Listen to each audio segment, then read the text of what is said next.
Before I call this meeting to roll, is there anyone telephonically online? I am. Miss Sullivan's Linda. All right, so Dr. Thor and Ms. Maya, you're both online. Anyone else? Hi. Okay, hold on. We're going to, who was the last hi? Alejandra. Okay, hello, Alejandra. Okay, so I'm going to start the meeting shortly. So I just wanted to make sure that you were connected. There was some question. Okay, so please stay with me. Thank you. All right. So before I call this to order, I want to wish everyone a happy St. Patrick's Day and remind you that Irish eyes are smiling today on all of you. So with that, at this time I call to order the special meeting of the Maricopa County Community College District Governing Board for March 17, 2020. Ms. Beamer, would you please call roll? Dr. Marini. Here. Dr. Thor. Here. Mr. Hendricks. Here. Mrs. McGrath. Present. Mr. Saar. Here. Ms. Maya. Here. Mrs. Nguyen. Here. Ms. Sullivan. Present. Thank you. Thank you. And We're all present, with the exception of Ms. Maya and Dr. Thor on the phone. thank you very much. I appreciate that. Okay, so thank you all and for coming, and there's one item for consideration for action during this afternoon's meeting. We will discuss the item first and then take a roll call vote. The item for discussion is resolution of the Maricopa County Community College District Governing Board granting authority to interim chancellor to respond to the COVID-19 pandemic. And with the time period appropriate to that. We all have item 1.0 in front of us. So do I have a motion or a comment on this resolution? Mr. Saar.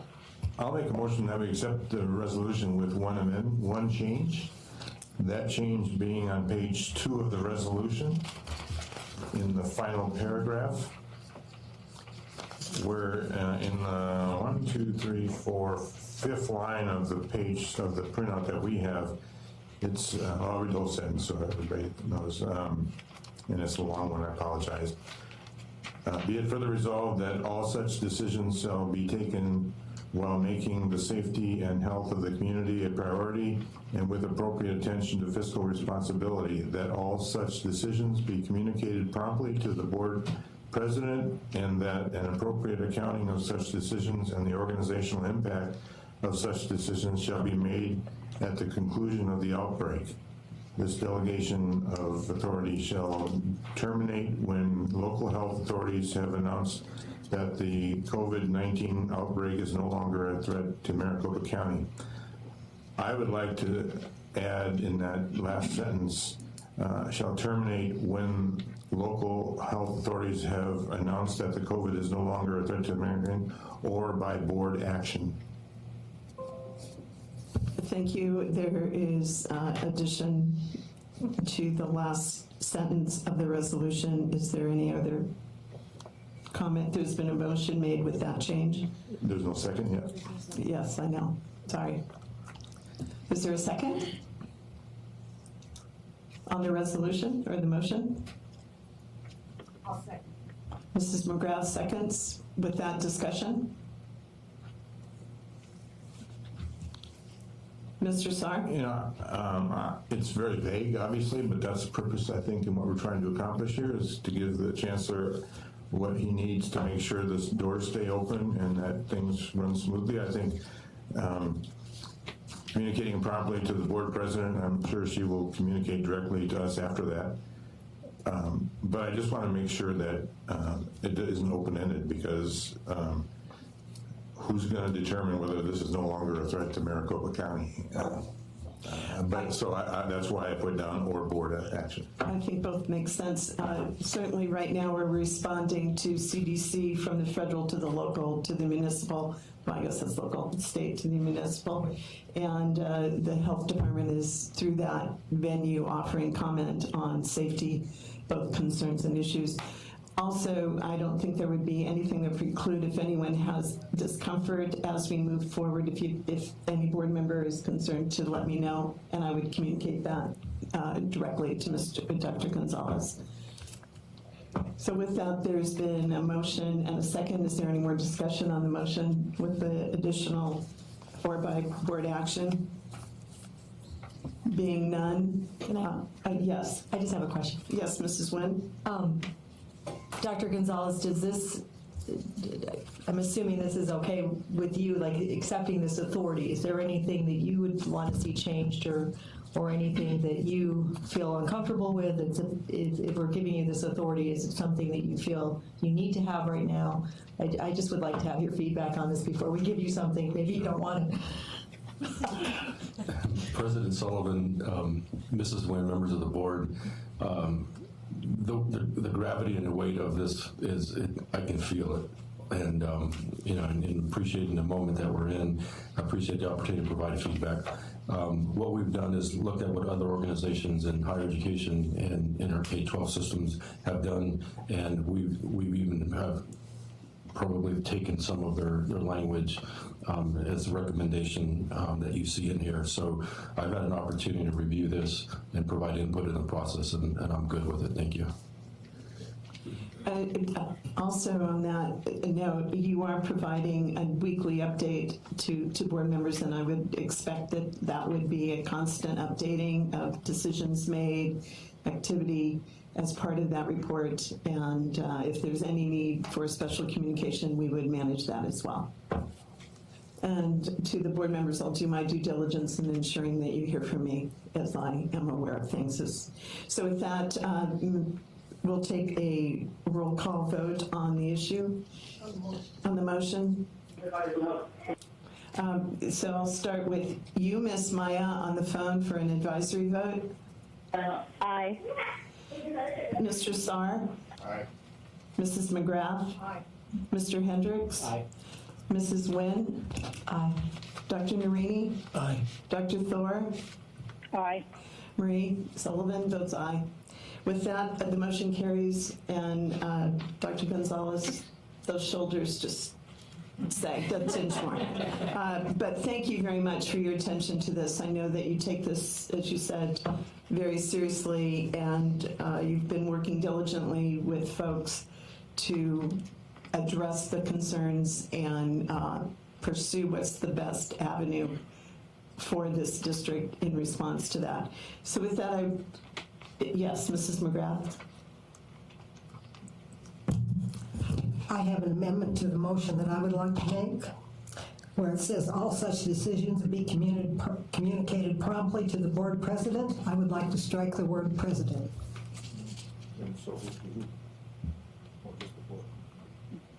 The motion's already passed.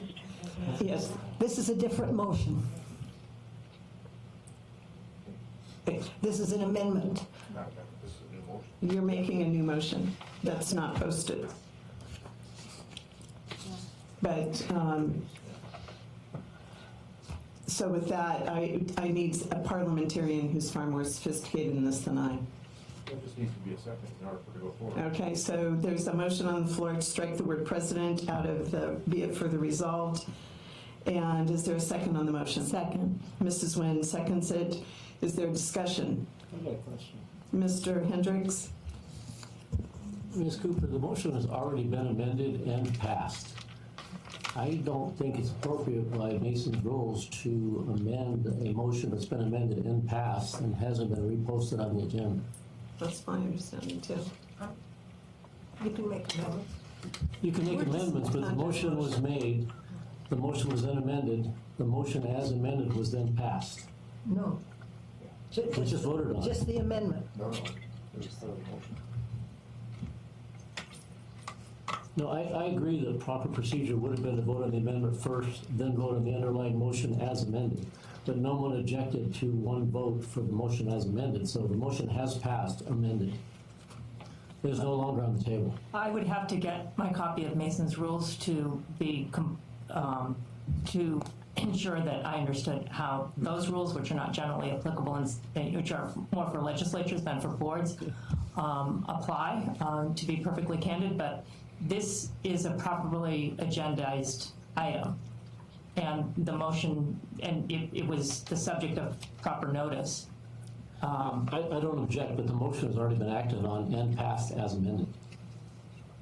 Well, is this a motion I'm understanding this to be a new motion to amend. Well, the agenda item is already passed. Passed. We're no longer on that the section of agenda, the right. agenda. I mean, I don't object. I guess if no one objects, we can go ahead and allow it, but it's not a Well, that proper would parliamentary be procedure. consistent with Mason's rules, I know. If there is no objection, you certainly can do it.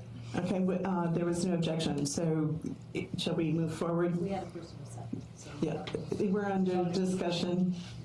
Is there any discussion on the motion? Mrs. McGrath? Yes. I see no reason why the board cannot be included in all of these deliberations. We were elected to do that very thing and to turn all of our deliberations over to staff and one board member doesn't seem logical and reasonable.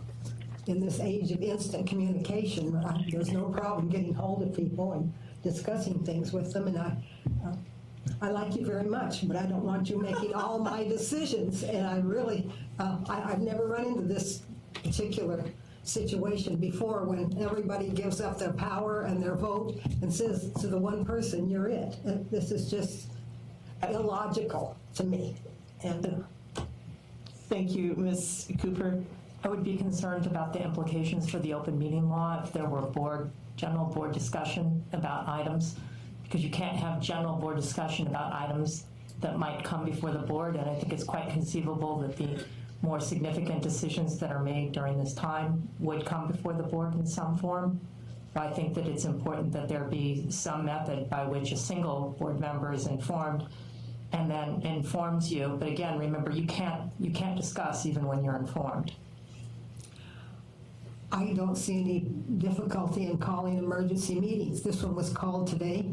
I can't imagine something's going to come up that would have to be solved instantly. I just don't like giving up the board's authority. The statutes state clearly the board acts, not that the board president acts. And to me, I think would be outside of the statutes if we enacted this. If I may, before further discussion, the resolution allows Dr. Gonzalez to make decisions outside of board meetings to begin with.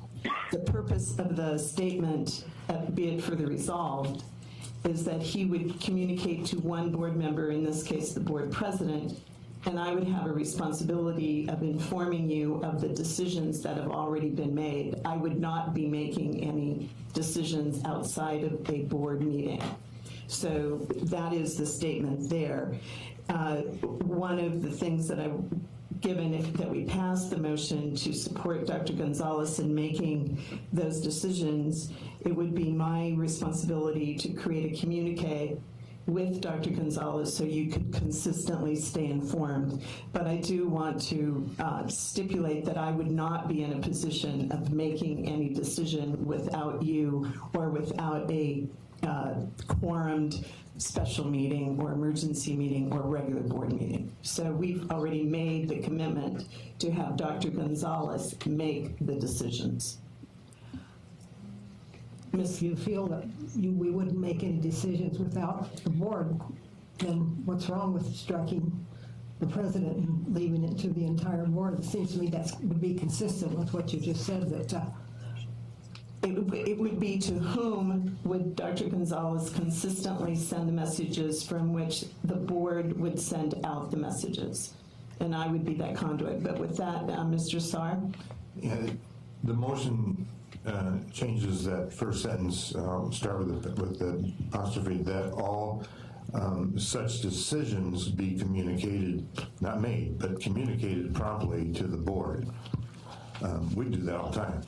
So I guess I don't have any trouble with that. I mean, the president's part of the board as well and has a direct line to the chancellor and all of us. But I'm okay with changing that sentence to simply say that decisions that are made by the chancellor be communicated promptly to the board. I think that's how we operate. And right now, that is currently occurring where I receive communication within the authority as board president.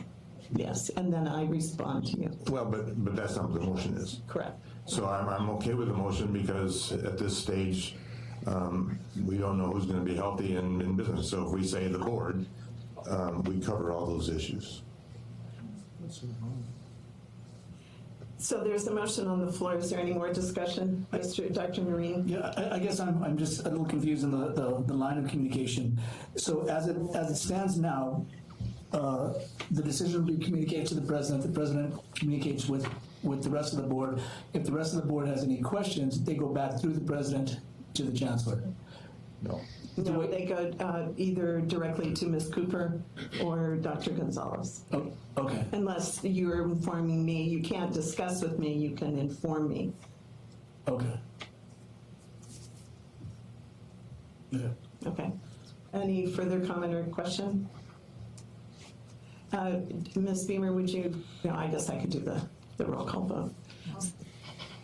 Yes, Mrs. McGrath? Vote on the motion, Yes. Voting on your on the motion. amendment.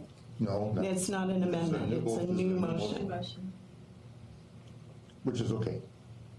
We don't vote on the amendment, then vote on the motion as amended. The motion that you're making is to change the verbiage in be it further resolved paragraph, not to change the delegation of authority. We've already voted to delegate authority to Dr. Gonzalez. And so your motion is not about the delegation, from what I understand. Your motion is to strike the word president and the sentence there, and the be it further resolved. So it's a communication, not a decision-making. I just want us to be clear with that. So there's an understanding that Dr. Gonzalez will be making decisions without our board input. Is that the fundamental issue or the communication? Both. But that's not the motion, though. No, that's not the motion. So the motion is about, we passed the motion 7-0 to give authority to Dr. Gonzalez to make decisions without board deliberation. Based on this resolution. Based- It could be on anything during this period, not just on the coronavirus. But we have a resolution that says all that. As we voted on that resolution. Correct. I just want to make it clear that this is just about communication, not about deliberation, not about decision-making. Correct. Unfortunately, you're correct. Okay, so we're voting on the language around communication, not to preclude me from having the conversations with Dr. Gonzalez, because within the current construct, that is allowed in both within the authority of the board president. The motion is that we eliminate the word president in the last paragraph of this resolution. All right, so any further discussion? With that, I'll call roll on the vote. For an advisory vote, Ms. Maya? Nay. Dr. Thor? May I explain my vote? Sure. Under normal circumstances, I would be perfectly comfortable with the chancellor communicating only with the board president, who in turn would pass it on to the board. But because these are very unusual circumstances and we don't know who's going to be healthy and who is not, then I will vote yes on the motion. Thank you. Mr. Saar? Yes. Mrs. McGrath? Aye. Mr. Hendricks? Aye. Mrs. Nguyen? Aye. Dr. Narini? Aye. Aye. We'll make it 7-0. With that, Dr. Gonzalez will establish a communication tool with your guidance, also Ms. Cooper. And I would remind the board that as you receive this information, you are not to reply all to any of that. If there's any points of discussion, you can inform me or Dr. Gonzalez. We have granted Dr. Gonzalez authority to make decisions during this time period as appropriate. And if there's any, as usual, we will communicate. We will create a document that can support all of that for communication to all the board. Dr. Gonzalez? Thank you, President Sullivan. As a matter of clarification here, what I'm being expected to communicate are any decisions that reflect change that are outside of my normal scope and duties and authority. So if we are talking specifically about a policy, it would normally require board vote in a board public meeting, then I would need to promptly communicate to you as a governing board that this change has been made. Correct. And to describe why that change has been made. Outside of this, you can continue to expect the typical communication that you receive from me on all aspects of the work that we do here related to operations. But I see this one specifically as those pertaining to things that are outside of my normal authority. Yes, so this is a policy issue, not regarding the policy. Thank you. And thank you for that. I appreciate that. Given that, then we'll move on to another discussion, and that is updates specifically tied to the issue of COVID-19 and its impact on us, with some discussion after your presentation, Dr. Gonzalez. Back to you. I'm sorry, President Sullivan, I was looking through notes here. Are you wanting me to provide an update? Yes, Okay. on the, yeah. My bad, thank you.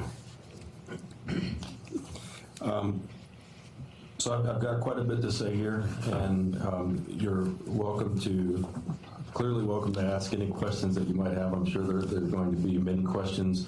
I will also invite others. I don't see a podium up, or maybe that's available. I will be inviting others to come and speak specifically to the things that they've been working on in preparation for the pandemic over their areas, and how that will help serve our employees and students during this time.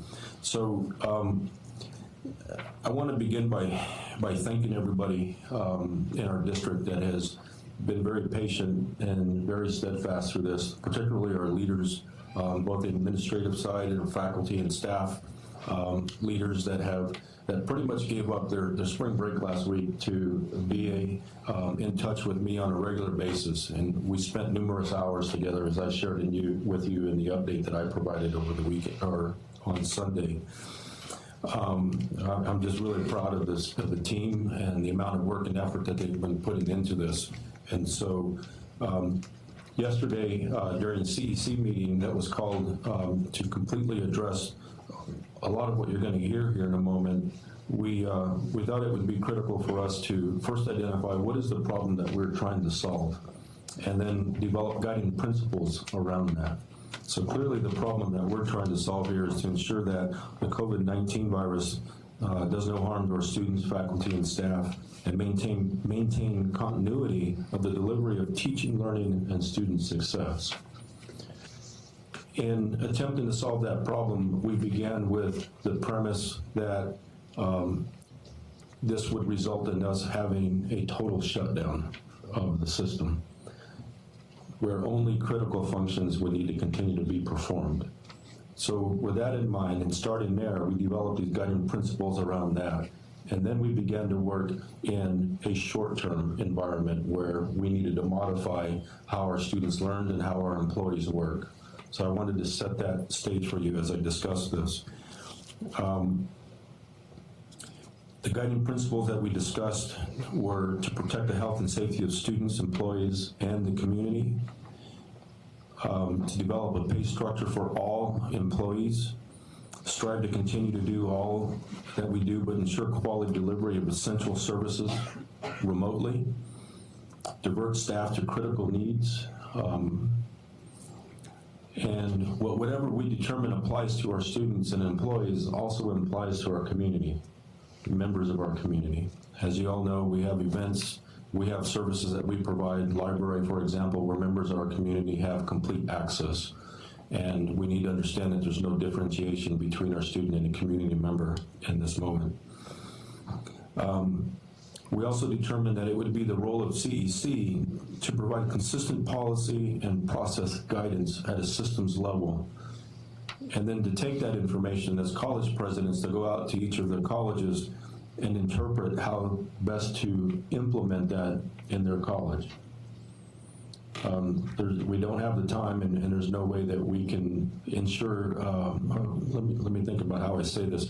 We want to make sure that the college presidents have the opportunity to implement to the specific needs of their colleges, given the uniqueness of location, students, number of employees, the types of services that are available. We identified then the critical functions that would likely be required for people to work in person. And those critical functions at a systems level could then be applied at the college level. Critical functions include public safety, security, police functions to protect our campuses and assets of the system, the maintenance of facilities to some degree, some levels of HR performance, receiving of materials that will continue to our colleges and district office, mail delivery. In one instance, we have a college campus that has a radio station. That's clearly something that must continue. Key IT staff that will need to remain to work on colleges for their local needs, enterprise functions, networks, internet, the on-premises systems that have redundancies and can be managed remotely is also a possibility, but there are times when IT folks will just need to physically be present. And then aspects of payroll and some accounts payable personnel. Again, this was a critical functions list that was developed with all members of CEC, and as you know, our CEC is comprised of myself, the vice chancellors, college presidents, and our FEC and employee representatives that are all here this evening or this afternoon. We then developed a communication protocol, and for district level communication, and you guys you're seeing this now. Those that are related to employees and operations will originate from my office. You will see the Chancellor's Office communication title in that, or the designated district office. For example, if there's something specific to HR, it may be appropriate for it to come out of Georgetta's office, or the district HR. Members of CEC or subgroups of CEC will be afforded an opportunity to review this messaging prior to sending this communication. It's critically important that they have an opportunity to see and weigh in on what is about to impact them at the ground level. For district level communication, it needs to be sent directly to students. Recently, there has been communication sent directly to students that has come out of Office of the Chancellor or a generic Maricopa email, and that has confused our students. Some thought that it was a prank, some thought it was a hoax, and so what we're going to do there is, again, we're going to go through a very similar protocol where that information will funnel up and then funnel back, and giving everybody an opportunity to review and weigh in. Now, this, like as I said, has been in practice, and we're doing this, and our CEC team and leadership has been extremely effective in responding in a timely manner. We're turning things around in sometimes in less than an hour. College presidents and a college communications point person who has already been identified by each college president would then be responsible for sending that communication to their students from their college accounts. That way there would be no question from the students on where this information is originating from. So if you're a Mesa Community College student, you're going to receive a communication from Mesa Community College. If you're a student who swirls to the various colleges, you may receive 3 very similar emails, but that's not going to, we don't think that that will be hurtful. But they're not the same. Well, you're correct. There would probably be some things in there that would be specific to that college.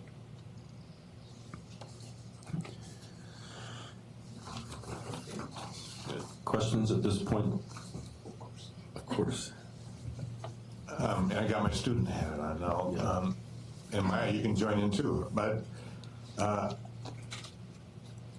we have a coronavirus website.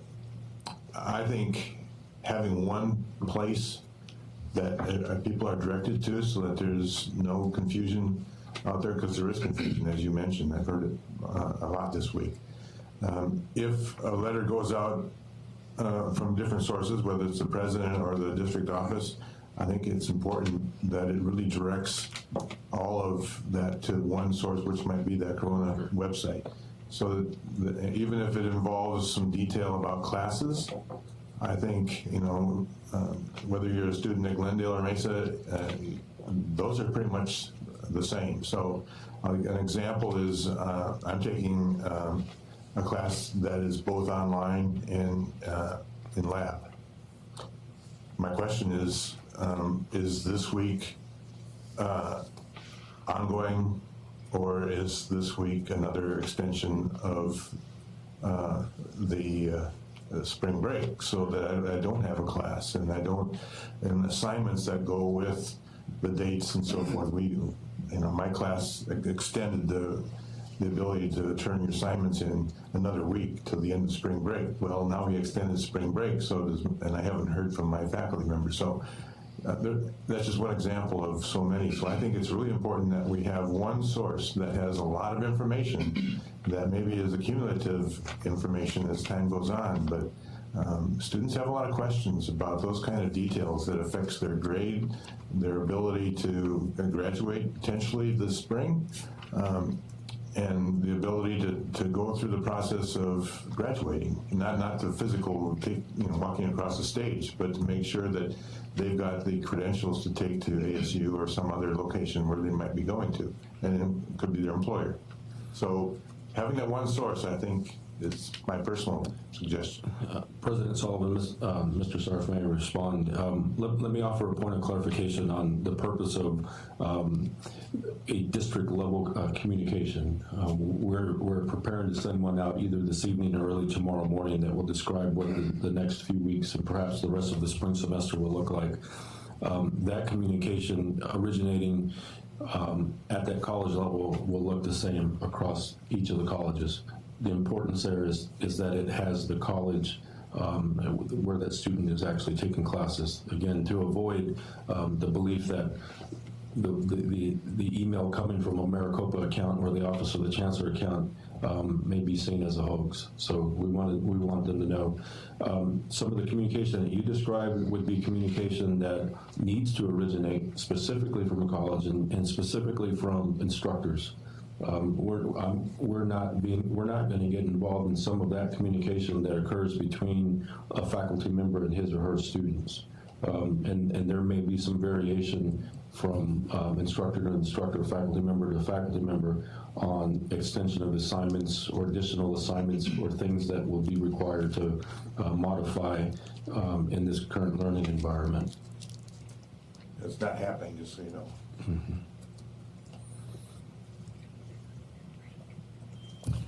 I have 3 questions. First, I'd like to know, does Georgetta have a title, a name besides just her first name? It seems a little too casual to me. I'd like to know her last name and title, please.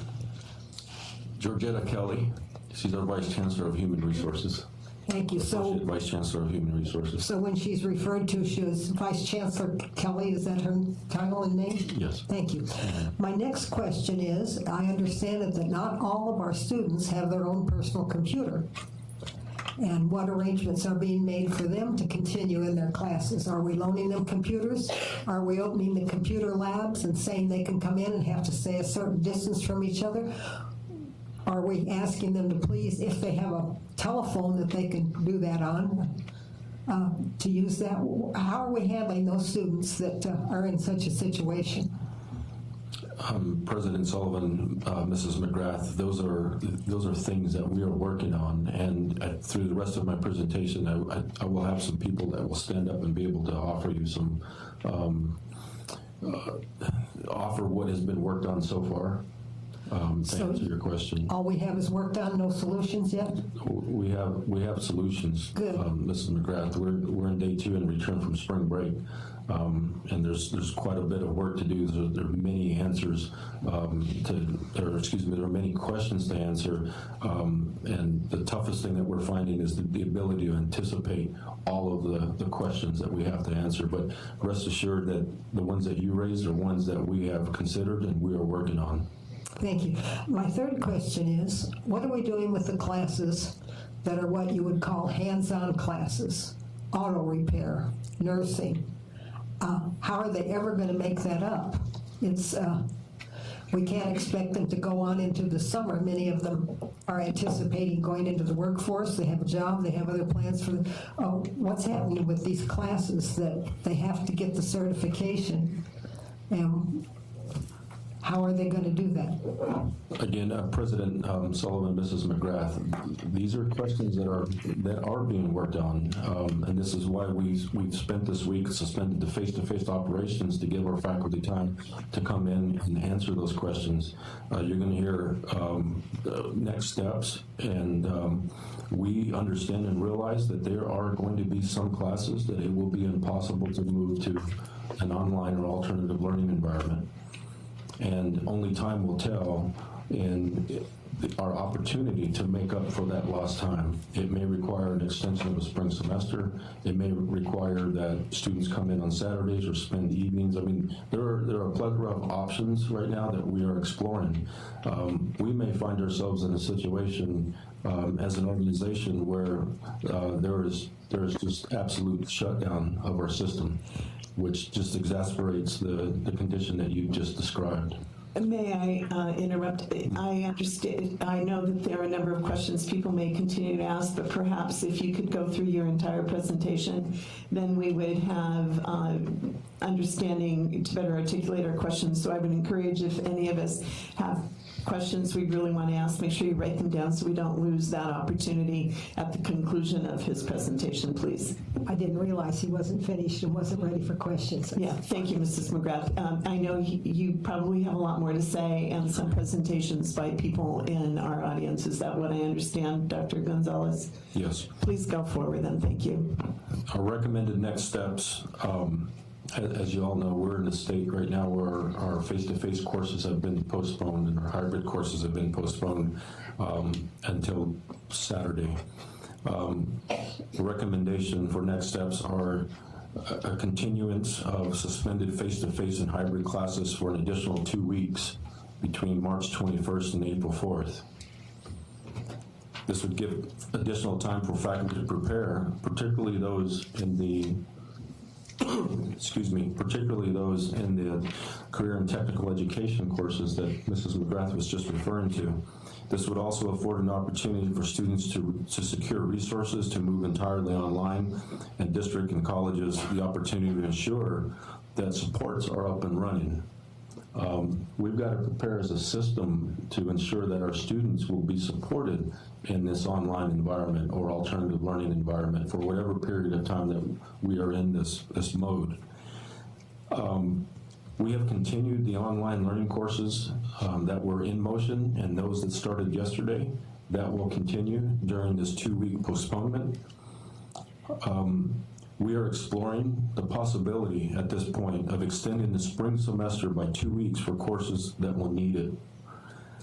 Spring semester ends May 8th, so we are looking to possibly extend it to May 22nd or May 23rd. There's a critical reason and why we're considering the 22nd or 23rd. One particular note here is that summer enrollments start May 26th. So we would butt up right up against the start of the summer session. Classes that could not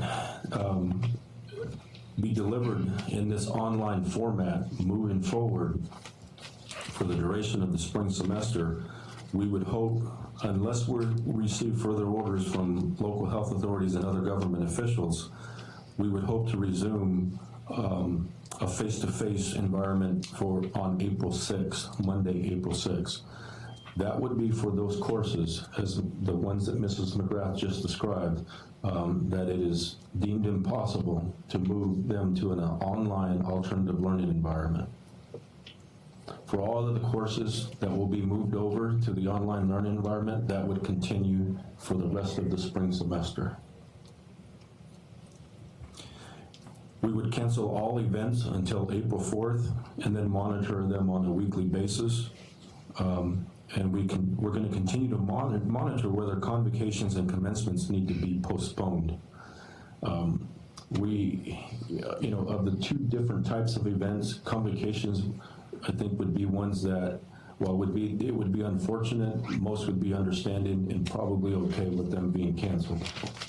It's the commencement, is the one that is a heavier decision to make. But again, we may be forced to make a decision that we're not thinking about today.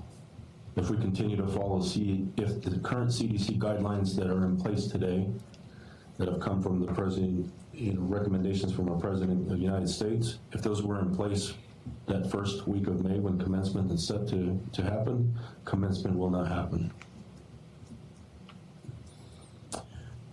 Continued recommendations are to move employees to remote services environment by the end of this week until April 6th or longer as ordered by state and local officials. Colleges and district office leaders are working to ensure coverage of identified critical functions at each of the colleges and our district office. Task managers this week will be identifying and documenting how each employee will contribute remotely, and those remote services to students and employees. Professional development opportunities during this downtime will also occur for some.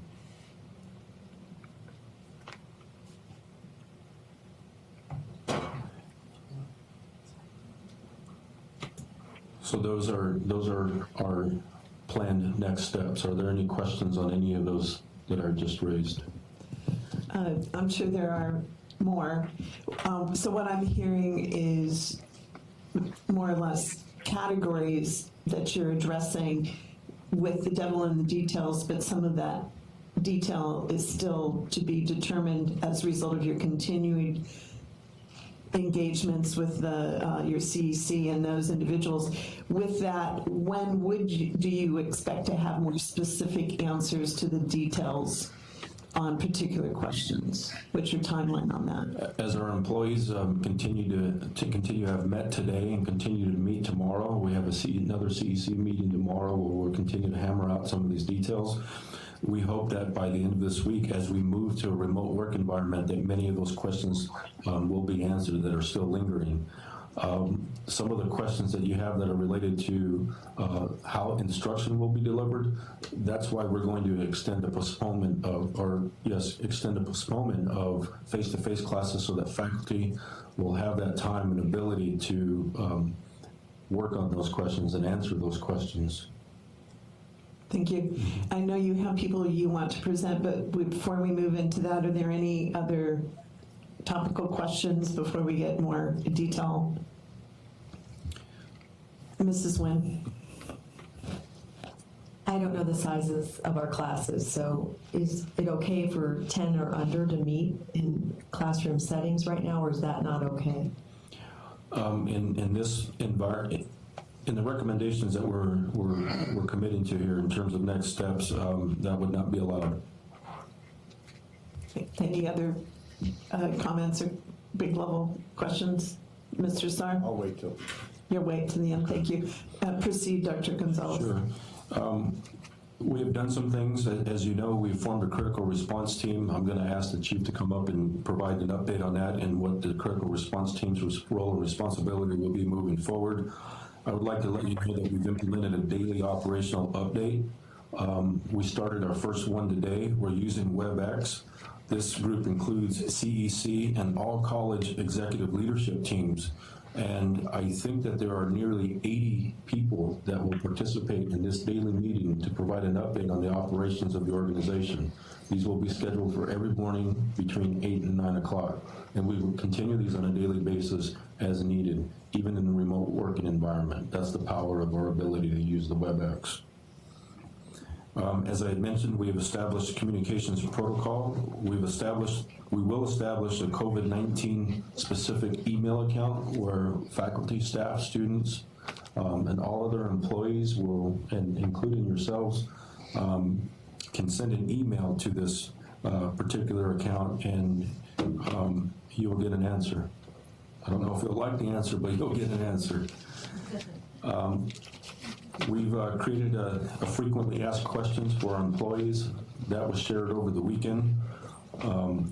We have created websites that are specific to addressing COVID-19 and answering any questions that people may have. You will find links to the CDC. You will find all executive communication that has been shared. That is also listed in chronological order. So students, when you go onto that website, you will see what has been the most recent communication from the systems level. I'll also be asking Matt Reeves to get up soon and talk to you about a website that was recently added to help our faculty, staff, and students work remotely. You will see a Computing Anywhere link that now shows up on our front-facing website. And then we're going to talk about the financial impact to the system and some of the decisions that we're making here so that you're aware of what that financial cost is to our system. I'm sure there are many questions around that as well. So with that said, I would invite Chief to begin. If you'll come up to the mic, Chief, excuse me, to provide an update on the critical response team. Thank you, Dr. Gonzalez. Thank you, President Sullivan, members of the board, Chancellor, and CEC. Thanks for the opportunity to update you. We spoke last week about the incident management system we were using to prepare for contingencies. And I spoke then about the 5 phases of emergency management, from prevention and then mitigation if you can't totally prevent it, through protecting your system. And we knew that our decisions weren't within our control. It's based on the spread of the disease and the CDC recommendations and local health. And so essentially what you've seen happen in the last week is, just as you heard, a lot of really hard work from a lot of talented people looking at contingencies in those earlier levels, but realizing as this has accelerated on advice and what other school systems are doing, what you're hearing right now with the Chancellor is we've really moved to the respond and recover phase, where they're making business decisions now to respond to the crisis and recover some sort of non-traditional means of carrying out the business practices.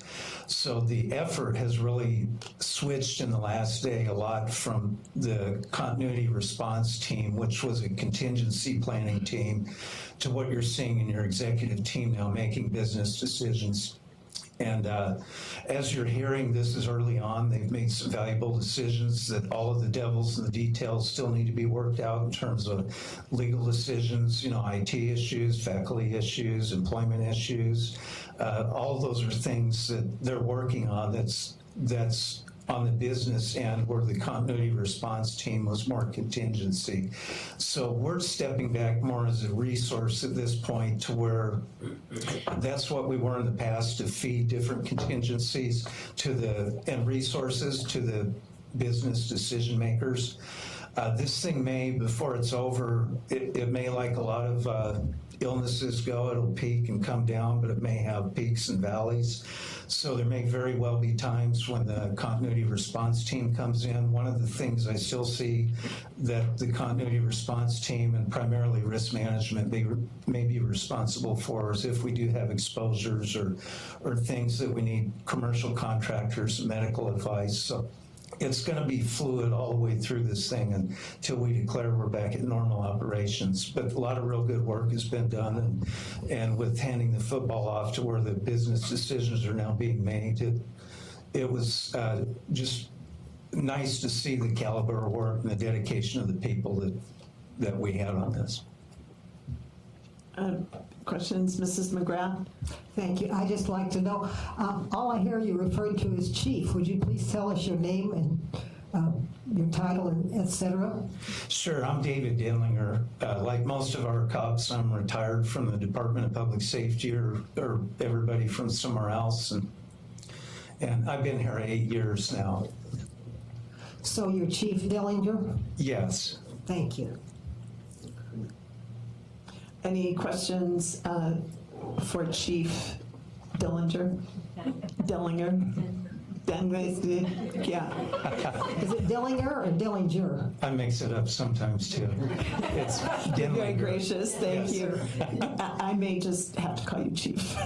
But anyway, thank you, Mrs. McGrath, for clarifying that for us. Are there any questions?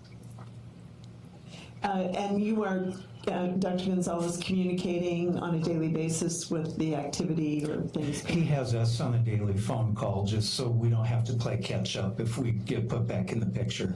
Thank you. And Mr. Sarr, you attended meetings with them. Do you have any comments or questions? No, it's working as planned. Okay, thank you. Thank you, Thank Dr. you. Gonzalez. Thank you, Chief Denlinger.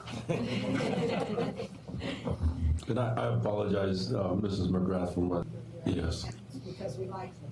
Yes, that's right. I love them all. At this point, I would ask, I'm sorry, Dazzy, I may not have given you the heads up, but if you could just speak very quickly. And Dazzy Danzig Yes, Dossie Danzig. is Dossie Danzig, Dossie Danzig. Thank you. I'm the Public Relations Manager for District Office. and she is filling in for Matt Hassan. Matt Hassan will return to us in the first week of May. He's on vacation right now.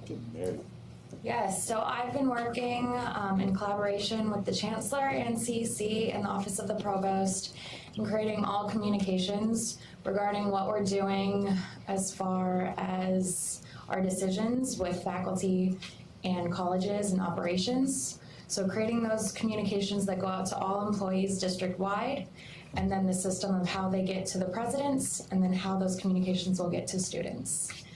So we've been working pretty much all the last week to decide what's going to go into those communications, the dates, how to extend spring break, and yeah, it's a collaborative effort.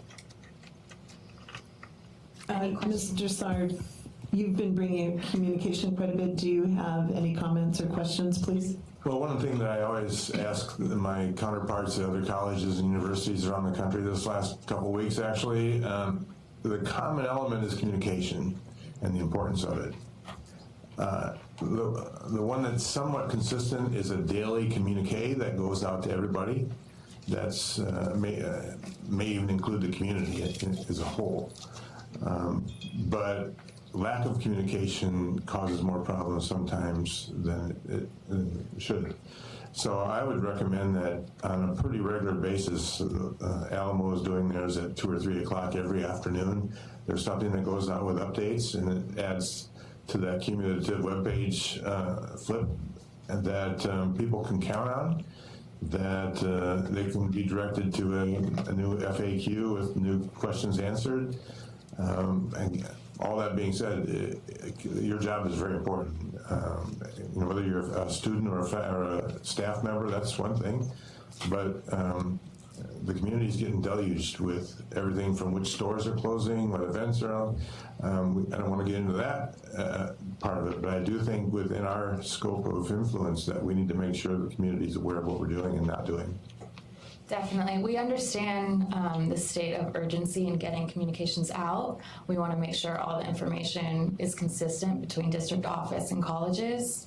And then we also, I'm a part of the continuity response team, so we do have daily updates regarding how many cases there are of coronavirus in Maricopa County and the status of those cases.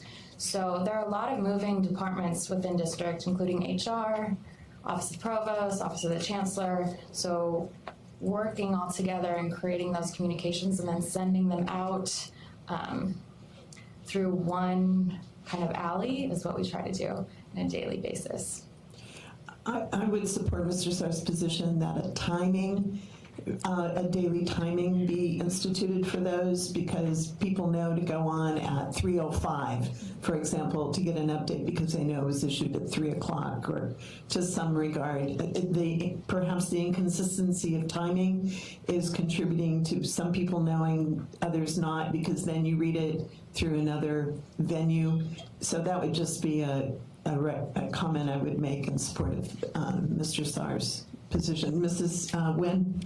Are we providing information to our students? I know that food has been a concern, right? So are food pantries closed right now? They're not available to students? Or do we have resources for our students who might have other needs while campus is closed? In the CEC meetings, those are all operational functions that we are continuing to figure out what to do. We understand the importance of the food pantries and certain services that we have.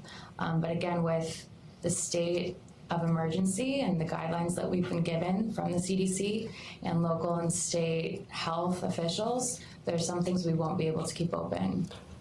Is there a way we can redirect? Is there a way we can redirect our students to those that are Yes. open and those resources? Because I think that information, you may be doing it, but I just think it would be useful so that we can support our students the best way possible. 100%. We're not gonna leave anyone high and dry. Everything that we will not have in place any longer, we will have resources for alternatives. And that's including Wi-Fi. So right now we've already communicated out to all of our students how there will be free or more affordable opportunities to get free internet. Dr. Gonzalez, and then Mrs. McGrath, did you have a question? Sure. President Sullivan, Mrs. Nguyen, just to further respond to the question, this week those pantries should be open on our campuses. Next week that will change. Dr. Fisher and her team are working on a collective group of frequently asked questions around the instructional and student services aspect of the changes that are about to unfold. And in that will be questions such as that, for example, I typically visit the food pantry. Now that it's closed, where can I go get food? And then there will be a list of resources available to them. Mrs. McGrath? Are we going to be providing some of this food and some of these resources as we typically do during the semester? Or will we be directing them to other places to obtain food? President Sullivan, Mrs. McGrath, we're going to be providing them locations for other places. So we're not going to continue with the food pantry, is what you're saying? That's correct.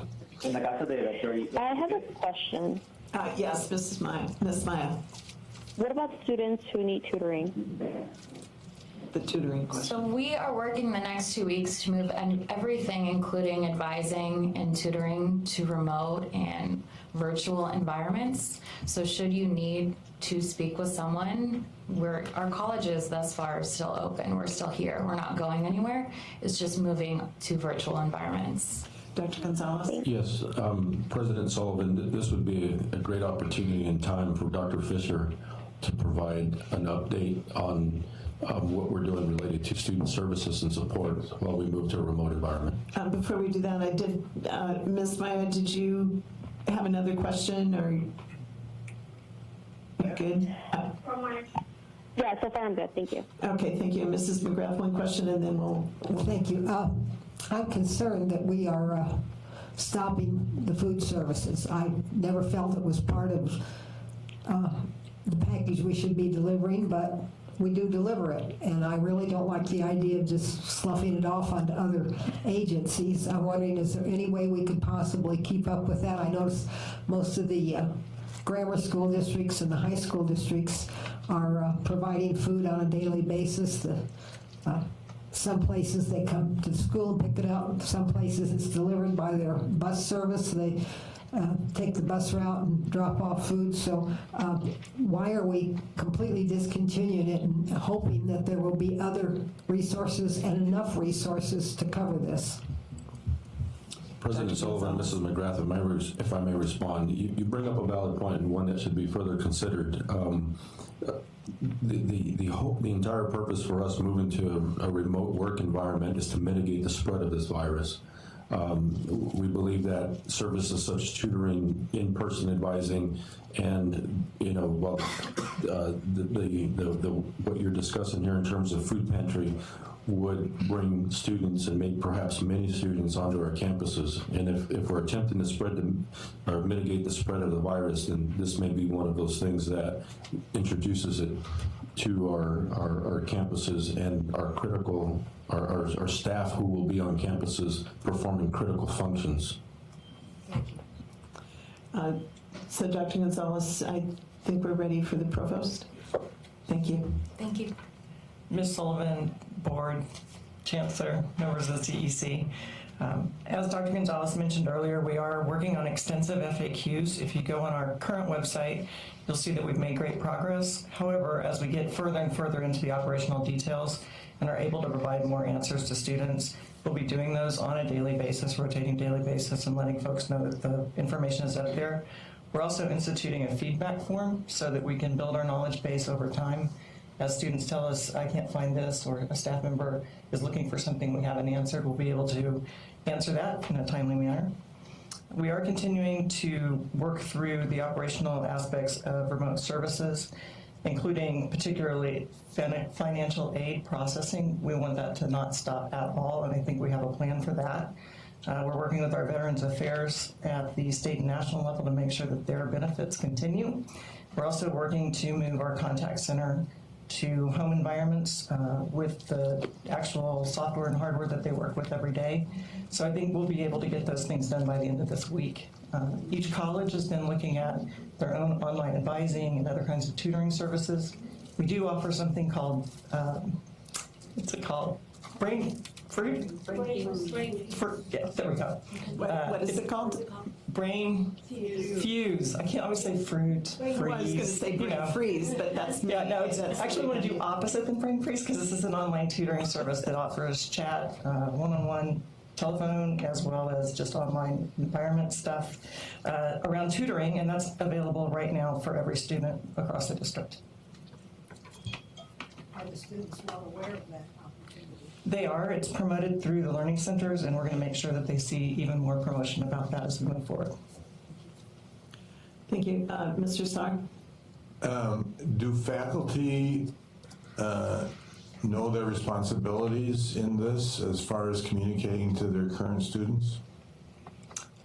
Ms. Sullivan, Mr. Sarr, yes, they do. Remember that we are on an extended spring break at this moment, and so until after we move through this board meeting, we'll make announcements about the following 2 weeks and provide additional instruction to faculty and staff about how to manage the students. But those classes that are online now are not on spring break for another week. They are in class. And they should be continuing online now. And the faculty knows to make sure that students know that. Well, certainly we've communicated to students through multiple channels, and if the faculty are running their classes as they should this week, there should be no downtime for students this week for online classes, nor into the following 2 weeks. How about hybrid classes? Hybrid classes are running this week in an online environment only, but again, after this meeting, we'll make announcements about what needs to happen in the next 2 weeks, and those will go on suspension just like the online classes. When you take a class into a hybrid environment, there are reasons that some things are online and some are in the classroom. And so we thought we could manage those hybrid classes online only in that first week. But now that we're going to be closed another 2 weeks, it begins to get more challenging. So we're going to treat them like face-to-face classes. Do students communicate with their faculty through Canvas? Many students do, and many more will. I mean, is that the official communication link? That and Maricopa email, student email. I'm sitting here in limbo with my class because I haven't heard from a faculty member, and it's online and lab. That's what the hybrids are. So I'm wondering if my assignments are due in the old time frame, in the new time frame, in a time frame yet to be determined. Are we going to extend the year to give us another week or two to finish assignments since services weren't necessarily available to us for a couple weeks, maybe longer? So I got my student hat on now. So those are questions that I've heard from students in my group. So of course I can't speak to your individual class. If it's a hybrid class this week, your teacher should be in touch with you, and certainly you can contact your faculty member. However, moving forward, we have discussed perhaps extending the semester by 2 weeks. We're looking at the logistics for doing that. We figure some classes would be able to finish up in the truncated time frame, but some may need some additional time, as you said, to complete their learning outcomes. Well, as a class, but I would think we need to take that down to the individual student level. Some of the students could finish in a semester in 2 weeks.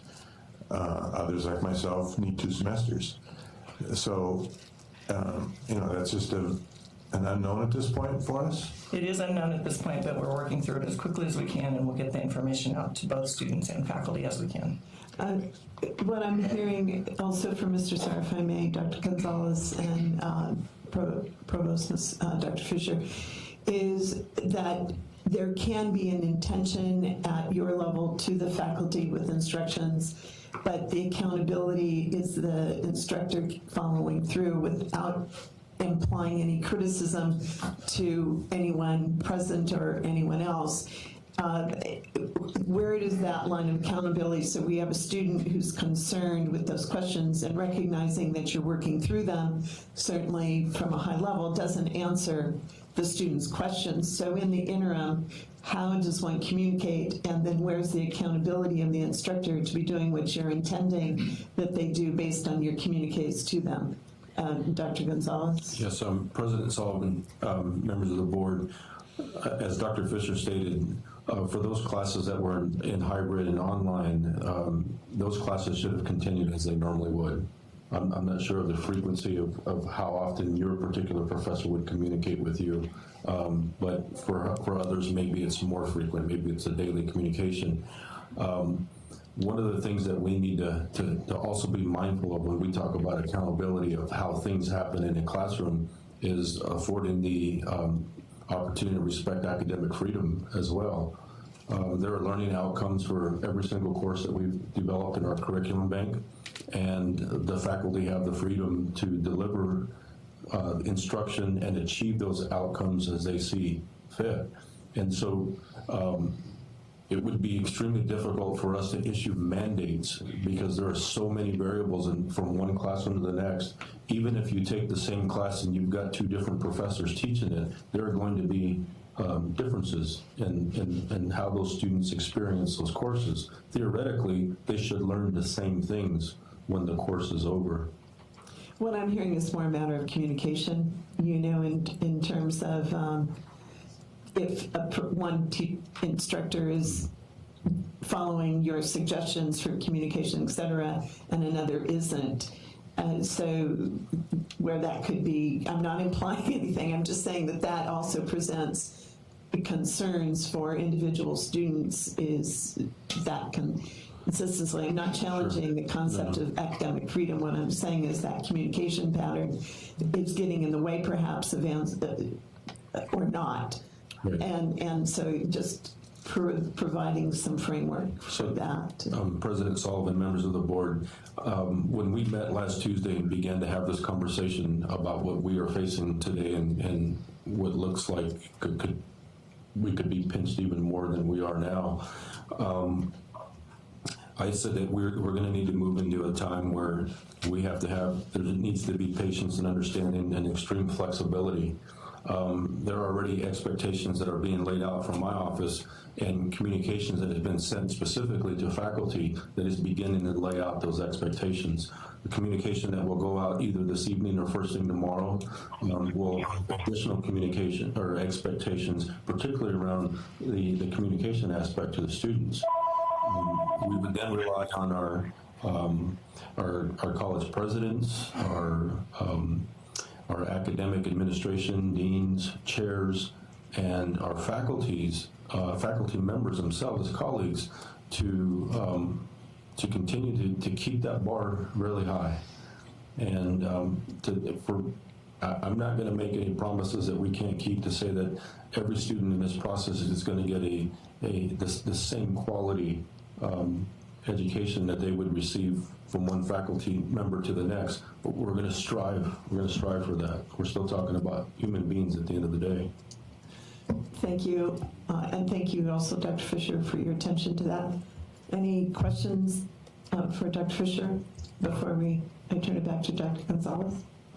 Being none, also, I want to say that it's hard for me to remember, not hard for me to remember. I know Ms. Maya and Dr. Thor are telephonic. Since I can't see you asking to participate, just shout out if you have a question to me or Dr. Gonzalez. So with that, Dr. Gonzalez? Yes, President Sullivan, if I might ask the folks who are on the phone to mute, we're picking up some background information. Sounds like a better time over there than here. It is St. I can Patrick's Day. guarantee you it's not a good time here, so. Oh, no. Sorry. Dr. Gonzalez? Yes. At this time, I would like to invite up Associate Vice Chancellor Georgetta Kelly to come up and provide us an update on what we are doing related to human resources, particularly around some of the FAQs. You don't have to go through all of them, Georgetta, but the continuity of operations around our employee benefits, employee pay, and how we administer leave during this time. Good afternoon, President Sullivan, board members, Chancellor. In reference to the FAQ, we've been looking at and evaluating how we provide opportunities for a continuation of pay for our employees during absences related to illness or self-quarantine or quarantine through public health. So we're also evaluating advanced sick leave policy right now, and also compassionate leave bank, and opening those things up so we can have employees apply to receive donated bank time. So again, the goal is to continue the pay for our employees across the system and make sure we're taking care of them. Our FAQ structure also included just general information to respond to what's on employees' minds right now, to make sure they understand what the policies and procedures of the district indicate, and where there's flexibility so they can make sure that they take care of their families as well. So just working through a lot of those things with our employee group structure, our faculty senate, our employee group representatives, to really make sure we're just having a listening ear to what's occurring right now with our employees. Thank you. Board members, any questions? Mrs. McGrath? Thank you, President Sullivan. Ms. Maya, excuse me one moment, Mrs. McGrath. Ms. Maya, I think your phone is, well, are you good out there? I think so. Okay. Can you hear me? Oh, sorry. Yes, we can. I'm moving to Mrs. McGrath for a question right now. Thank you. I keep thinking about the students that are not going to be able to complete their class. And I'm wondering, are we making plans to reimburse them for a class they signed up for which they will not get the accreditation that they need?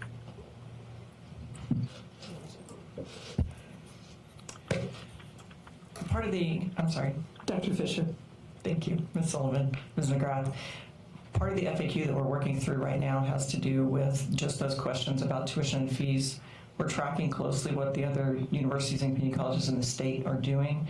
Of course, we want to make our students as whole as possible, but we also don't want to invite mass exodus because of fear of coronavirus or fear of online or anything else. So we're working through that now, and we'll be able to give you an update probably within the next couple of days anyway. Go ahead, Mrs. McGrath. I find that quite often when we compare costs and salaries and various things, we always include the state universities. I don't think they should be included in our group. They are not part of us. They're an entirely different structure, and I would like, when we make comparisons, to only compare to the other community colleges, not to four-year institutions, because the difference is vast. Thank you. Is there a further question or any questions for Ms. Kelly? I do have a question. Yes, Ms. Maya. So what will happen to the students that work at the colleges?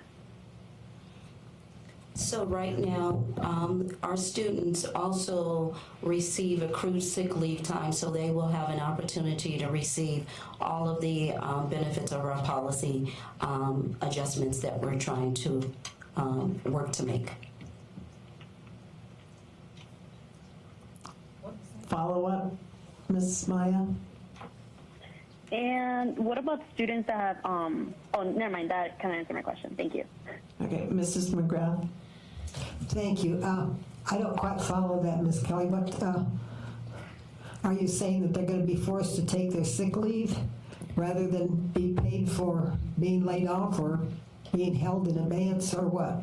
They will have the same options as our regular employees, meaning they will have the option to receive advanced sick leave, compassionate leave, and also to receive pay under the remote agreement structure that under the direction of Chancellor.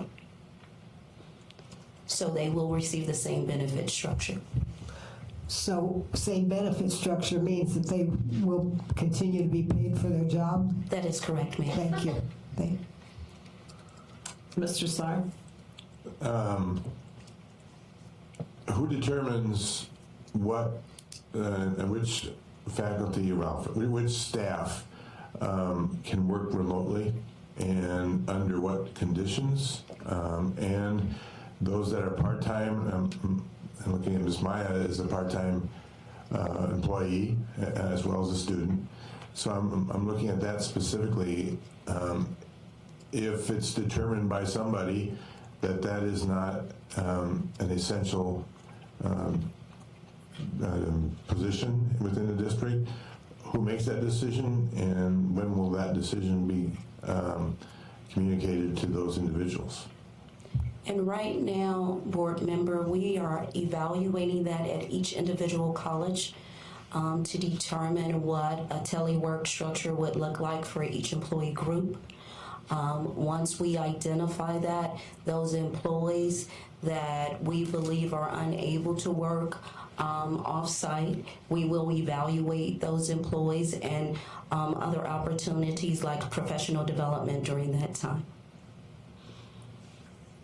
But so we're not going to put anybody on furlough for the next month or two? Well, for the next few weeks, based on the chancellor's time period for telework structure. Okay. So as long as this lasts under this current scenario, we'll follow your calendar for that, and during which no one will be furloughed due to this pandemic. Correct. Thank you. Further questions? Dr. Thor, Ms. Maya, since I can't see you? Yes, Mrs. Sullivan. So I want to be sure I understand what's happening with employees who need, say, to stay home this week because their children are out of school or they have a family member who is sick. Are they being required to take sick leave, personal leave, or vacation? Dr. Gonzalez? President Sullivan, Dr. Thor, yes, they would be required to use personal leave. Sick. Am I getting a no from you? Okay. So I would say it depends. If they're sick, then they're using sick time. I'm sorry, Kate Smith with Rio Salado College. We also have some who, because they do have kids home and they had no alternative child care this week and it was unexpected, who are able to telecommute. They're already set up. They have work plans with their supervisors. They have expectations, outcomes, and check-ins. So it's a mixed answer. Thank you, Chancellor. Yes, so that's exactly what I was going to say. Thank you. It takes a team to do this. Dr. Thor, does that answer your question? Yes, thank you. Any other questions for Dr. Gonzalez or Ms. Kelly? Being none, Dr. Gonzalez, back to you. All right, thank you very much. Georgetta, appreciate your time up there. At this time, I would like to invite up Matt Reeves to talk to us about our response to our IT response, the creation of websites, FAQs on websites. Matt Reeves, please tell me your position. Matt, I don't want to get it incorrect because he's currently filling in for Dr. Mark Cohen, who is the Chief Information Officer for the district. Thank you, Chancellor. I am Matt Reeves. I'm the Associate Chief Information Officer, in the Information Technology Services Organization. Thank you. Please proceed. Thank you. So to answer your question earlier, Chancellor Gonzalez mentioned, first of all, let me back up. President Sullivan, members of the board, Chancellor Gonzalez, members of the CEC and guests.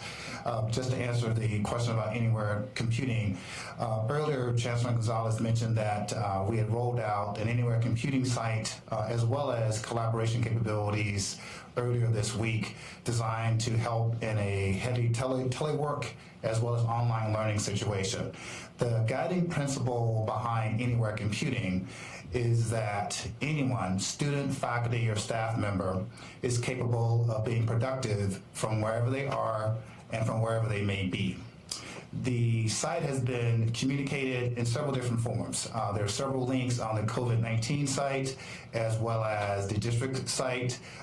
We also have it on the employee portal as well, and we've also sent out messages to CTL groups, to college CIOs, and the CEC members about the site.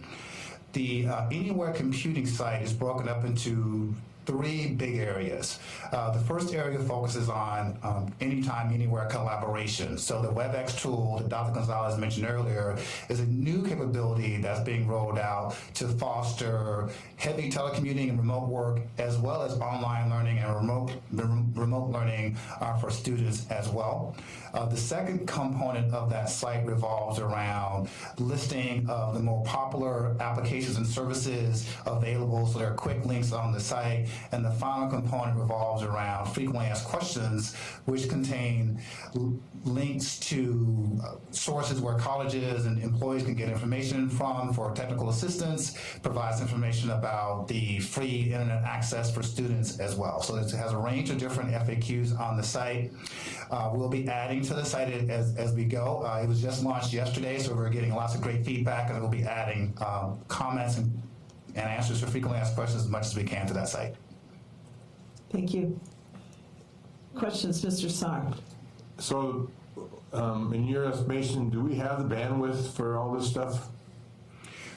President Sullivan, Mr. Saar, to answer that question, yes, we do. We've done analysis around the current daily traffic patterns on our networks, as well as analyzing what our network capacity is like at peak levels of the year. We are very confident that we have the ability to support telecommuting, remote work, as well as online learning situations. You mentioned WebEx. That's a new one to me.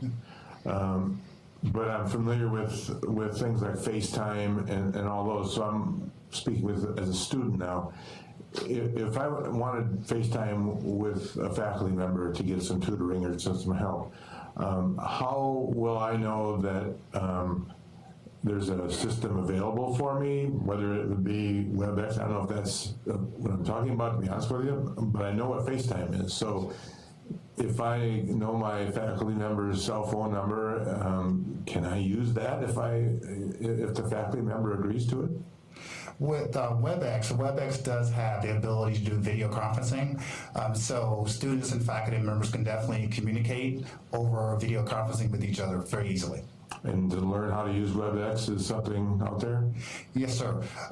President Sullivan, Mr. Saar, we have guides around faculty, student, and staff to help them learn how to set up video, how to set up meetings. Our plan is to also link to the Anywhere Computing site from my.maricopa.edu for students as well, so they'll know how to get access to the guides, how to set up meetings really quickly. We'd also provide technical support if there are questions. I believe, wasn't there an email today that talked about that? Did I make that up? I made that up. Thank you. I know it was a dream. I guess I saw that, but to that point, there was something I believe I saw that said if you click here, you'll learn how to do this. I of course completely ignored that because of my own technologically challenged life, but I did, I believe, see that, Mr. Saar, today. Dr. Gonzalez.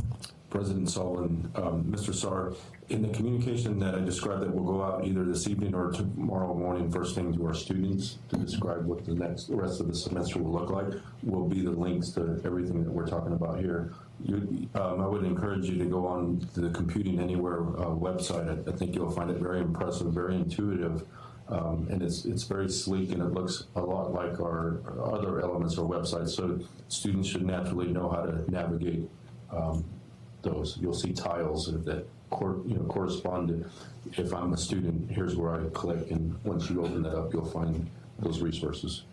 And can that system be accessed through smartphones? President Sullivan, Mr. Sorry, yes, it can. So just like I mentioned earlier, the Anywhere Computing notion is really around wherever you may be and from any device. So smartphones, tablets, iPads, anything you choose, laptops, desktops, anything, yes. That also includes, just a follow-up, that also includes video through the device as well. So if you have an iPhone, you can actually, in a meeting with your professor, for example, you can bring up a video chat and dialogue with the professor. I think he's testing it even as we talk. Dr. Gonzalez? Yes, President Sullivan, Mr. Saar, this will also be the mechanism that we use to communicate with one another to continue our operations remotely. Thank you. Are there any other questions? Thank you. Being none, thank you very much, Dr. Gonzalez. Thank you. Thank you, President Sullivan. At this time, I would like to invite up. Excuse me. I have something to add to that. Oh, Sorry. as part of the presentation. Just a little blurb here. Excuse me, is that part of the presentation, Dr. Gonzalez? I'm not familiar with who you are. Okay. If you're a member of the public, I can't allow you to speak. Isaac Moya, Help Desk Manager at District Office. Sorry, I didn't know that, but Dr. Gonzalez, back to you. Go ahead, Isaac.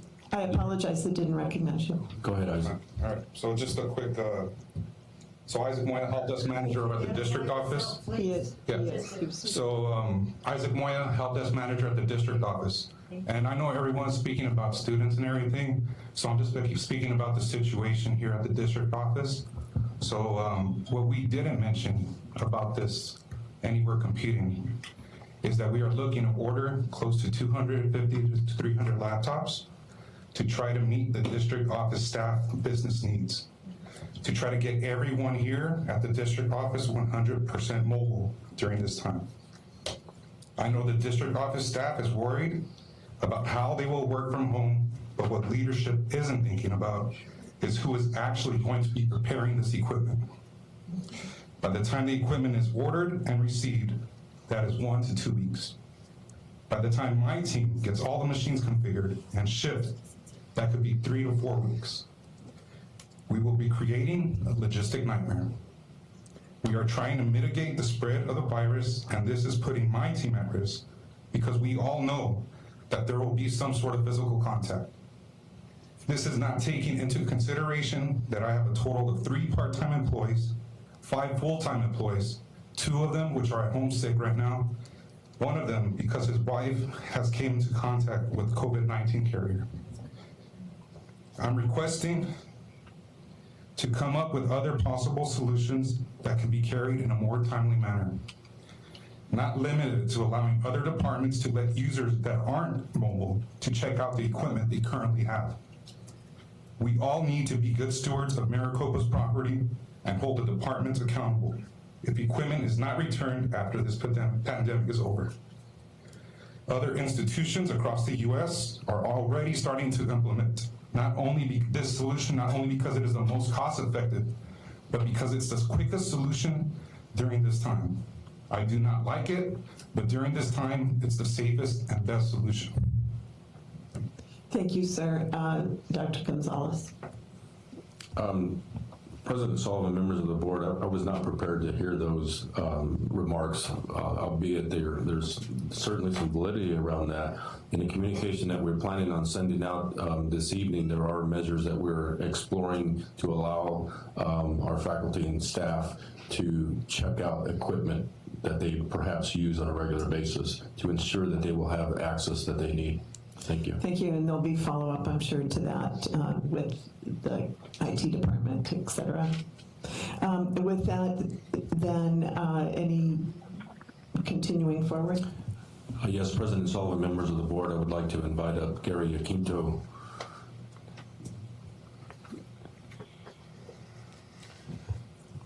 President Sullivan, members of the board, Chancellor Gary Aquinto, Chief Financial Officer. There are a couple things that I'd like to talk about. First, Chancellor mentioned financial impact. Well, at this stage, we don't know how long this environment is going to persist, so I can't give you a total estimate at this point. But I can tell you that we are tracking all of the costs that we are incurring.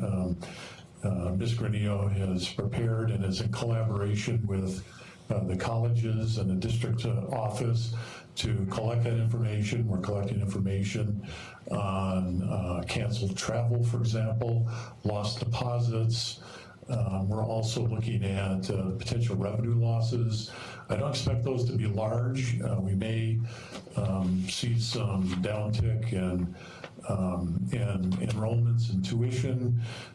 We may be losing some facilities use agreement money when we rent out our facilities, but I don't expect those to be major. I think they're going to be minor. Property taxes will continue to flow. Our number one concern right now is to make sure that we have in place during this remote working environment all of our practices for daily cash management so that we can ensure that we have the money in the bank to pay all of our employees and to pay our bills. And as we move forward, I'm sure that we'll be giving the Chancellor reports on where our fiscal and financial position is during this crisis. Thank you. Mrs. McGrath. Mr. Quinto, property taxes are due soon. How long does it take from the time property taxes are paid, processed through the treasurer, and to get to the various entities that charge property tax, such as us? When can we see this money? And President Sullivan, Mrs. McGrath, it happens every month, so we get monthly collections, deposits from property taxes. So we don't have a huge infusion when the spring property taxes are paid? It does vary. It ebbs and flows, so there are times when we do have larger months than others. Thank you. Any other comments or questions? Being none, just keep that money in the bank. Thank you. Dr. Gonzalez. President Sullivan, members of the board, that concludes my presentation and update. Wow. A lot of work being done in very short order, recognizing that last week was spring break, certainly with all of you. Yeah, okay. Well, maybe it was verbally spring break, but I know that all of you were working diligently and interrupted other plans in order to attend to the concerns of our district. And I expect all of us as board members are very appreciative that you keep in mind that the responsibility we all have to the students and staff and faculty of our community, and your health and safety is a primary concern to us as well in moving forward. So thank you for your work. And Mr. Starr, that flag looks like it's going to fall on you. We don't want an injury not due to COVID-19. Yeah. Yeah, we don't want to, yeah, thank you. For Ms. Maya and Dr. Thor on the phone, the state flag was about to spear Mr. Starr, so we saved him from danger. And it's a good thing we had the CRT here just in case. Anyway, with that, Dr. Gonzalez, again, thank you to your team, and you look tired. President Sullivan, members of the board, I'm fully energized and committed to the work that we're doing. I want to extend again my gratitude and appreciation for all of the employees and all that they're doing. Their anxiety is high and stress is high. They're more than concerned about the work that they do. They're concerned about their family and whether things are just going to be okay. And so what we're trying to do is, as much as we can, to ensure them that it's going to be all right, and we've got to take care of one another. I appreciate your leadership, and I appreciate the board's support, especially in the resolution that was passed earlier, so that we can keep this function moving as quickly as possible. Thank you. Thank you. I want to assure you and others that if there is a need for us to convene a meeting, we will do so under the conditions of the open meeting law, under special and emergency meetings. There are other ways that this can happen with postings and not postings, and I'll work with Ms. Cooper to ensure that we're staying apprised of the law, but we are available as a board to do that within parameters should you require our input, but we trust your judgment in moving this forward and appreciate, I believe the most important thing is the communication aspects, both of your decision making, but what's occurring for our students and everyone else. Keeping everyone informed goes with accurate information goes a long way, I believe, to mitigating concerns and fear, and allows us all the capacity to work better together to achieve those positive results this year. So with that, thank you. And thank you to all of you who've worked, again, so diligently and compassionately to address this. With that, we're going to move to another update, and this is an update from Dr. Thor, who is chair of the search committee for the new chancellor. Dr. Thor, you're online, and I turn this over to you. And I will just accommodate people if they have questions and direct them to you. So with that, please go ahead. Thank you, Ms. Sullivan. Earlier this month, I learned of claims of possible violations of our search process by multiple persons. After consultation with our board officers, Ms. Sullivan and Mr. Hendricks, I determined that the search process should be paused to allow for an unbiased review of the claims.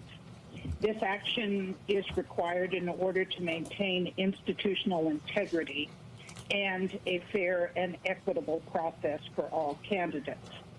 Since that time, a number of actions have taken place. Both candidates and committee members were informed that we were postponing the semifinalist interviews that were to take place Wednesday and Thursday of this week. I should note that in light of the coronavirus crisis, there is no doubt that these interviews would have been postponed anyway, as travel and group gatherings are not advisable. Additionally, candidates are dealing with the coronavirus crisis in their own organizations. Also, President Sullivan, in cooperation with the General Counsel, has identified and retained the services of an external investigator. We hope to complete the review as quickly as possible, share the results with the board, and resume the process as appropriate, including when the health authorities advise that travel and gatherings are permissible. That concludes my report. Thank you. Board members, do you have questions for Dr. Thor? Mr. Saar and then Mrs. McGrath. So, Dr. Thor, has the committee narrowed down the applicants to that group that we were prepared to meet this week? The committee met, let me get the date, earlier this month. I believe it was like March 9th, and reviewed all of the applicants for chancellor and determined those who would be semifinalists and invited to be interviewed. Those who were not selected as semifinalists were informed that they were not moving forward. So these are not the finalists, obviously. You said semifinalists. So is there a two-step process? I don't have the plan in front of me, so I apologize for that. But is there another round of interviews for the finalists that will be different than what is going to happen with the semifinalists? Yes. So the search committee interviews the semifinalists and narrows that group down to, say, approximately 3 to 5. those finalists will be forwarded to the governing board for interview, as well as forums on the campuses, and likely some other meetings as well, such as with the Chancellor's Executive Council and possibly the foundation board members or foundation representatives. Thank you. I think your comments regarding the whole status of the world these days, it is important, and that I wouldn't want to have anybody not be able to participate in the process because of their current position, and I would highly recommend that maybe we remodify our schedule to make sure that that doesn't happen. I mean, we've got things going. We've got somebody that's in charge, and I think we don't want to miss out on certain candidates because of the situations that they may be in. So I would recommend that the board at some point in time in the next few weeks gets together and make sure that we've got a schedule with what we know that will continue the process in the way that we always wanted it to be. Thank you, Mr. Starr. Fortunately, we do have some flexibility in the schedule. Thank you. Are there any other inquiries? Mrs. McGrath? Thank you. Dr. Thor, I'm concerned about these candidates being put off for so long. I'm hoping it will not be such a period that they will not be obliged to sign a contract to keep their current job and would be unable to accept a job here if they were chosen. I know that, I don't know what the deadline is for these institutions to hire or rehire staff, but I'm worried about that. When do you have an idea of when we would be making the final selection? The final selection of chancellor? Yes. So there's two things that are affecting the calendar at this point. Certainly is the when the investigation would be concluded. I do know that one of Mrs. Sullivan's considerations in selecting an external investigator was the availability of that person to do this in an expeditious fashion as possible. But the other also is the coronavirus situation, and when people will feel not only comfortable in flying again, but when we can have groups of larger than 10 safely meeting, because our committee in and of itself is over 20 people. So we recognize that this is the season, but we also know that all other searches going on out there are facing the coronavirus issue as well. Thank you. Any other questions or comments for Dr. Thor? I would say that, again, coronavirus has presented itself in a bigger fashion than, in my expectation, the investigation. And to the degree that there is a delay in the process for candidates interested in pursuing based on their own current work situations and others, I think our interest remains. We don't want to lose the opportunity for a quality candidate, but their own personal circumstances may impact their continued participation. So there are a lot of elements to this that we would need to consider moving forward. Our interest is to ensure that all of you are, or that the board is apprised of where we are in a paused calendar effort, paused timeline. It's not a secession, it's not a suspension, it is just a pause. And we want to make sure that we do our due diligence faithfully in regards to not buying into unsubstantiated gossip or concerns that way. We want to be really clear and straightforward with what we know. With that, though, it has created the pause, and we'll move forward as quickly and capably as we can, and we'll do our best to keep everyone informed. To the board, of course, we will continue our information, and that will translate out.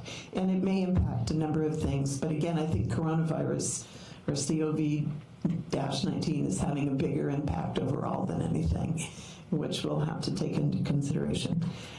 Thank you, Dr. Thorpe, for your report. Are there any other comments?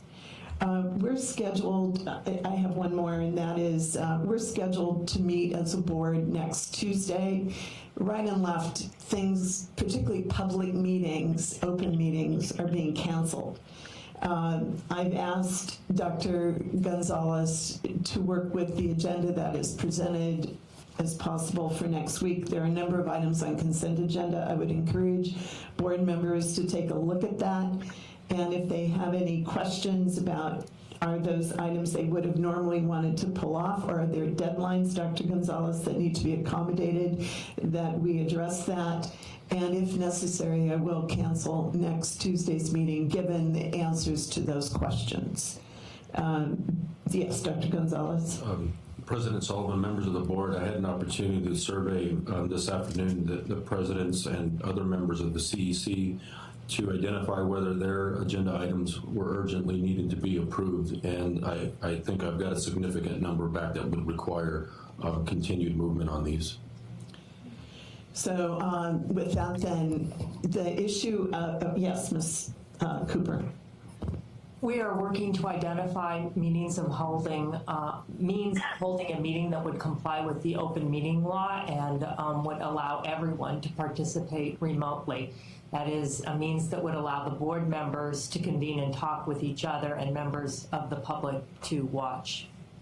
So this might be a solution to this problem that will keep everyone safe and healthy and allow the business and operations of the district that are absolutely necessary to continue.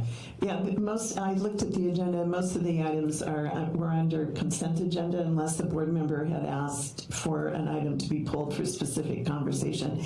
The one thing that going forward, I appreciate you looking at the AG's guidelines for open meeting laws under this time. My interpretation, but I'm not a lawyer, so we'll work on that.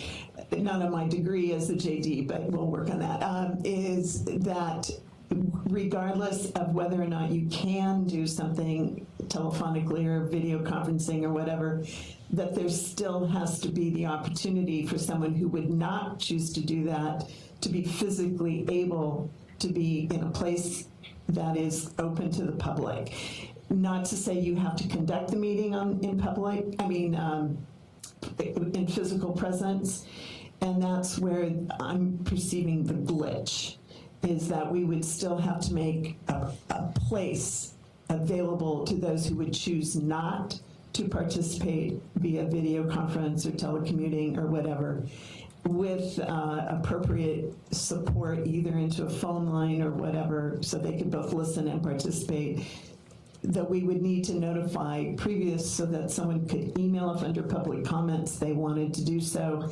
That would have to be directed. We would have to, there are just all sorts of those intricacies that I don't believe the Attorney General has answered yet on that one issue. No, but everyone has the same questions, and we are in communication with and supportive of each other. Perfect. So you'll let me know so we can make that decision. Otherwise, we will convene the meeting next Tuesday. Okay, thank you. All right, with that, I adjourn the meeting and enjoy your corned beef and cabbage.